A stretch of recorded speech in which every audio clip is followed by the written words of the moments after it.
Namaste everyone and welcome to my channel. Today I'm going to talk about the latest changes by Immigration New Zealand regarding skilled migrant category resident visa, which was announced on 23rd of September 2025. And I really believe that these changes are really important to those who are planning to come and study here in New Zealand, those who are already working under AEW visa, or to those who are already studying here that leads them towards skilled employment. So in a way, we all are really hopeful with the changes, right? So the government has announced two new residence pathways under SMC. So let's break it down. I'll explain here what's already in there, what's changing, who it affects, and what it means for international students like us. So before moving on, let me tell you about what's in there in the current SMC setting. First, you must have a skilled job or job offer from an accredited employer.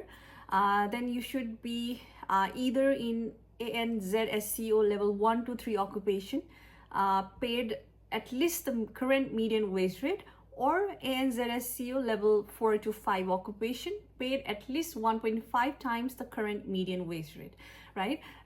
Then you should be on a full-time basis, means you must have at least 30 hours of job per week. Then you must be permanent, or you must be on a fixed term for at least 12 months, or on a contract, or on a continuous contract for at least 6 months.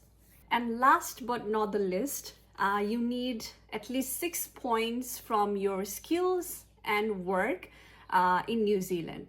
So under skill category, there are 3 different types. First one we have is the occupational registration, second is the qualification, and third one is the income. So basically you can claim points from skilled category and skilled work experience, right? So here you can claim from 3 to 6 points from the skill category, which means either from occupational registration, qualification, or income, and up to 3 points from skilled work experience category if required. So let's say, for instance, if you get 5 points from the skill category, one of the skill category, like let's say qualification, then you still need 1 more point to claim total of 6 points, right? So here in this case, you cannot claim 1 point from the other sections, like from occupational registration or income, but you can claim it from skilled work experience category, right? So what's new, which gonna be implemented from August 2026? Let's talk about this. So the first one is skilled migrant category now will have 2 new residence pathways. First one is skilled work experience pathway, and the second one is trade and technician pathway. So let's talk about each of them in detail. Firstly, skilled work experience pathway is for those working on skilled roles listed under ANZSCO 1 to 3 levels, and to qualify you need to have at least 5 years of directly relevant work experience, and out of 5 years, 2 years of experience should be of New Zealand, earning at least 1.1 times of median wage. And the second one, trade and technician pathway, is for those working under trade and technician roles, and to qualify for this, you should hold level 4 or higher qualification, and at least 4 years of post-qualification experience, including 18 months of experience in New Zealand, paid at least or above median wage rate. And they have stated that the list of trade and technician qualifications will be published in the website in the coming months. So let's be hopeful. And apart from this, the applicants for SMC category will also need to meet through the other requirements like health, character, or English language, okay? Now let's talk about the point system, which is also being updated. And the new changes will include the increased points for New Zealand level qualifications, which means that the graduates will now have an easier way for their residency. Apart from this, if you're applying with an overseas qualification, then it needs to be assessed by NZQA through IQA. Unless it's listed on the list of qualifications exempt assessment. And if you're claiming points from the postgraduate qualification, then you must also hold an undergraduate degree. And here in this case, I'm not sure whether the undergraduate degree should be from New Zealand or not. I'm not sure, I'm not clear about this. The main thing here is that overall, it's very good news for international students like us, because higher the qualification, more will be the points. So really hopeful for that. Another big change is on New Zealand work experience. Like right now, what we have is to get the maximum points, we need to have a maximum of 3 years of work experience. But under the new proposed system, this will drop to a maximum of 2 years for most of the people. And last but not the least, there is also simplification of wage requirements, guys. Before, it was like you had to show that you meet the qualifying wage rate at the time of applying the residency, but now it's not the scenario. Now you can simply just maintain the same wage rate requirement, the median wage rate, throughout your New Zealand work experience. So which is again the great news for all of us. So I'll show you about the changes through this table, as this is the summary of the changes to SMC, which I've taken it from immigration website.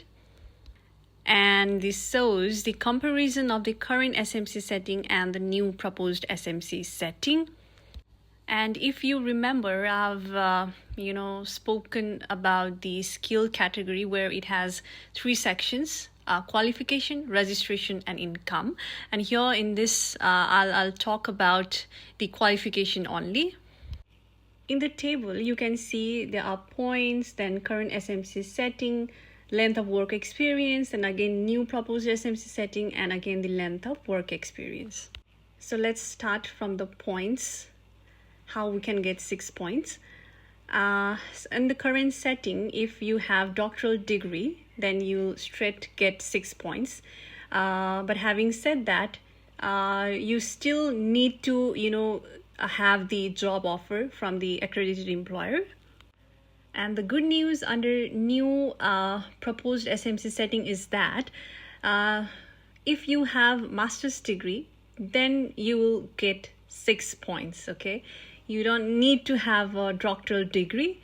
If you have master's degree, then you can straight claim for 6 points.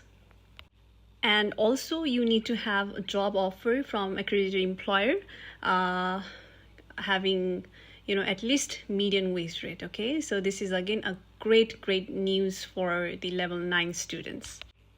Then in order to claim 5 points as of the current setting, if you have master's degree, then you will get 5 points, but you need to have 1 year of work experience, a skilled work experience with an accredited employer, and you must also be paid at least the median wage rate. Okay, but under the proposed SMC setting, what is it like? If you've got a master's degree outside New Zealand, or you've got New Zealand's bachelor's degree, honors degree, postgraduate diploma, or postgraduate certificate, then you can get 5 points. And again here, you need 1 year of skilled work experience with an accredited employer. So this is again great news for those who've got master's degree overseas, or who've done bachelor's degree here in New Zealand, honors degree, postgraduate diploma, or postgraduate certificate. Likewise, to get the 4 points as of the current setting, we need to have honors degree or postgraduate diploma, right? And apart from that, we also need to have 2 years of skilled experience.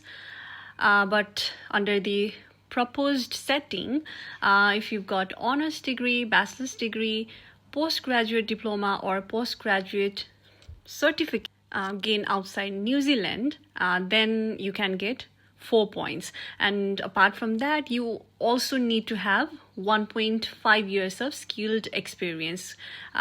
Previously, we used to have 2 years of work experience, but under the new setting, now we only need to have 1.5 years of work experience. Similarly, to get the 3 points, as of the current setting, if you have bachelor's degree or a postgraduate certificate, then we can get 3 points. And also we need to have 3 years of work experience.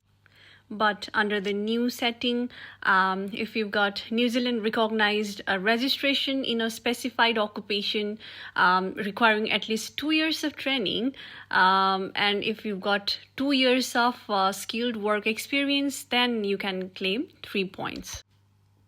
All of these changes will officially come into effect in August 2026, and it is mentioned that they will provide detailed information closer to the time. So there's still time to prepare, plan your career path, and make sure your work experience and qualifications line up with the new requirements. Even though the government has made the residence pathway sound more straightforward, that doesn't mean it's actually easy. Because getting a job in New Zealand itself can be really tough, and reaching the required median wage rate is even harder. So don't get too excited thinking it's now simple to get residency and just jump in without planning. Always check your qualifications, work experience, and the current wage rate before making decisions, because the median wage keeps increasing every year. It's exciting to hear that the pathway sounds easier, but the reality can be quite challenging. So plan carefully, guys, and make sure everything truly aligns with the requirement. On that note, thank you so much, guys, for being with me throughout this video. If you found this video informative, then please like, share, and subscribe my channel. Thank you so much once again. Bye.